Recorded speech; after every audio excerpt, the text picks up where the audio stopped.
నమస్కారం.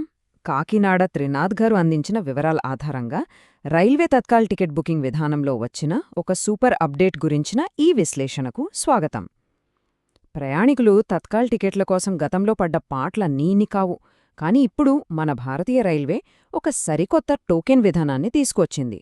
అదేంటో ఇప్పుడు డీటెయిల్డ్గా చూద్దాం. ఈరోజు మనం కవర్ చేయబోయే ముఖ్యమైన టాపిక్స్ ఇవే. తత్కాల్ బుకింగ్ కష్టాలకు ఆ పరిష్కారమేంటి, కోటా డివిజన్ పైలట్ ప్రాజెక్ట్ సంగతేంటి, టోకెన్ బుకింగ్ కోసం ఆ 4 సింపుల్ స్టెప్స్, ఏసీ ఇంకా స్లీపర్ క్లాస్ టైమింగ్స్, అలాగే ఆన్లైన్ ఆప్షన్లు మరియు భవిష్యత్ విస్తరణ గురించి తెలుసుకుందాం. మొదటి సెక్షన్లోకి వెళ్దాం. తత్కాల్ బుకింగ్ కష్టాలకు పరిష్కారం. కౌంటర్ల వద్ద తోపులాటలు, వెయిటింగ్ టైంకి చెక్.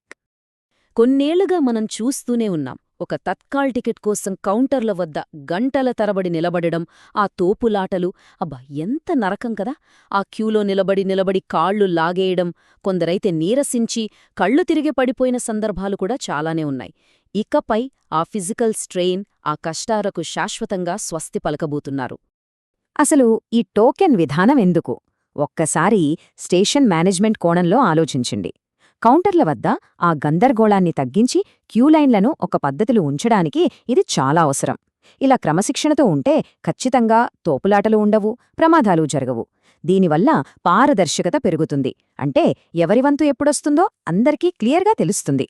ప్రయాణికులకు ప్రశాంతంగా, సురక్షితంగా సేవలు అందించడమే దీని మెయిన్ టార్గెట్. తర్వాతి సెక్షన్ చూద్దాం. కోటా డివిజన్లో పైలట్ ప్రాజెక్ట్. అసలీ కొత్త విధానం ఎక్కడ అమలవుతుందో తెలుసుకుందాం.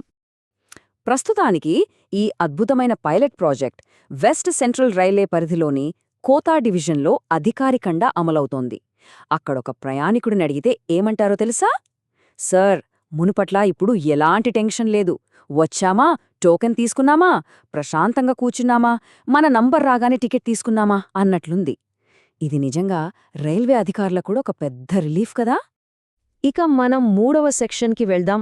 ఆ టోకెన్ బుకింగ్ కోసం 4 దశలేమిటి, టికెట్ పొందేందుకు ఈ సింపుల్ విధానం ఎలా ఉంటుందో చూద్దాం.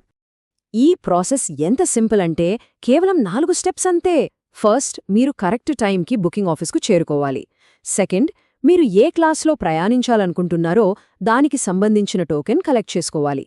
థర్డ్, గంటల తరబడి లైన్లో నిలబడే పనిలేకుండా మీ టోకెన్ నంబర్ అనౌన్స్ చేసే వరకు హాయిగా రిలాక్స్ అవుతూ వెయిట్ చేయాలి. అండ్ ఫైనలీ, మీ వంతు రాగానే వెళ్లి కౌంటర్ దగ్గర టికెట్ బుక్ చేసుకోవాలి. చాలా సింపుల్ అండ్ కూల్ కదూ. నెక్స్ట్, చాలా ఇంపార్టెంట్ సెక్షన్, ఏసీ మరియు స్లీపర్ సమయాలు. ఈ టోకెన్ పంపిణీకి, బుకింగ్కి ఉన్న టైమింగ్స్ ఏంటో తెలుసుకుందాం. ఈ టేబుల్ చూస్తే మీకొక క్లారిటీ వస్తుంది. ఏసీ మరియు స్లీపర్ క్లాస్ వాళ్లకి వేర్వేరు సమయాలు పెట్టారు. అందరూ ఒకేసారి వచ్చి పడితే మళ్ళీ గందరగోళమే కదా. అందుకే ఇలా క్లియర్గా 2గా విభజించారు. దీనివల్ల స్టేషన్లలో ఉదయం పూట ఆ రద్దీని చాలా ఈజీగా కంట్రోల్ చేయొచ్చు. ముఖ్యంగా ఏసీ క్లాస్ ప్రయాణికులు ఈ టైమింగ్స్ నోట్ చేసుకోండి. మీకు టోకెన్ ఉదయం 9 గంటల నుండి 9 గంటల 25 నిమిషాల మధ్య మాత్రమే ఇస్తారు. మీ బుకింగ్ ఉదయం 10 గంటలకు స్టార్ట్ అవుతుంది. కాబట్టి టోకెన్ కోసం కొంచెం ముందుగా స్టేషన్కి వెళ్లటం మర్చిపోకండి. ఆ టోకెన్ తీసుకున్నాక బుకింగ్ స్టార్ట్ అయ్యేలోపు ఒక అరగంట పాటు మీరు ప్రశాంతంగా కూర్చొని వెయిట్ చేయొచ్చు. అలాగే స్లీపర్ క్లాస్ ప్రయాణికులకు టైమింగ్స్ వేరేగా ఉన్నాయి. వీరికి ఉదయం 9:30 నుండి 9:55 వరకు టోకన్స్ ఇస్తారు. ఇక వీరి బుకింగ్ ఉదయం 11 గంటలకు మొదలవుతుంది. ఇలా టైమ్స్ విడదీయడం వల్ల స్టేషన్ సిబ్బంది కూడా ఎలాంటి టెన్షన్ లేకుండా కూల్గా అందరికీ టికెట్స్ ఇవ్వగలుగుతారు. చివరిగా మన ఆఖరి సెక్షన్, ఆన్లైన్ ఆప్షన్లు మరియు భవిష్యత్ విస్తరణ. కౌంటర్లకు మించిన ప్రత్యామ్నాయాల గురించి చూద్దాం. ఇక్కడ మనం మర్చిపోకూడని బేసిక్ రూల్ ఒకటుంది. తత్కాల్ బుకింగ్ ఎప్పుడూ ప్రయాణ తేదీకి సరిగ్గా ఒకరోజు ముందు మాత్రమే స్టార్ట్ అవుతుంది. ఒకవేళ మీరు స్టేషన్కి వెళ్లి టోకెన్ తీసుకోలేను అనిపిస్తే టెన్షన్ లేదు. ఐఆర్సీటీసీ అఫీషియల్ వెబ్సైట్ ద్వారా ఆన్లైన్లో బుక్ చేసుకునే సదుపాయం ఎప్పటిలాగే మనకి అందుబాటులో ఉంది. ఇది ఇంకా కంఫర్ట్ కదా. ప్రస్తుతానికి కోటా డివిజన్లో నడుస్తున్న ఈ పైలట్ ప్రాజెక్ట్ కనుక 100% సక్సెస్ అయితే త్వరలోనే దీన్ని దేశవ్యాప్తంగా ఉన్న మిగతా అన్ని రైల్వే డివిజన్లకు కూడా విస్తరించే ఛాన్స్ గట్టిగా ఉంది. నిజంగా ఇది మన భారతీయ రైల్వే చరిత్రలో ఒక పాజిటివ్ మార్పు అనే చెప్పాలి. ముగించే ముందు ఒక్కసారి ఆలోచించండి. భౌతిక క్యూలను కేవలం ఒక చిన్న టోకెన్ సిస్టమ్ ద్వారా ఆర్గనైజ్ చేసి క్రమబద్ధీకరించడం వల్ల భారతదేశపు ఈ అతిపెద్ద రైల్వే నెట్వర్క్ను పూర్తిగా ఆధునీకరించవచ్చా? ఖచ్చితంగా అవుననే అనిపిస్తోంది కదూ.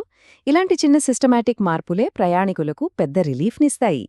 ఈ రైల్వే అప్డేట్ విశ్లేషణ మీకు ఎంతో ఉపయోగపడుతుందని ఆశిస్తున్నాను. మళ్ళీ మరో ఆసక్తికరమైన అంశంతో కలుద్దాం. బాయ్.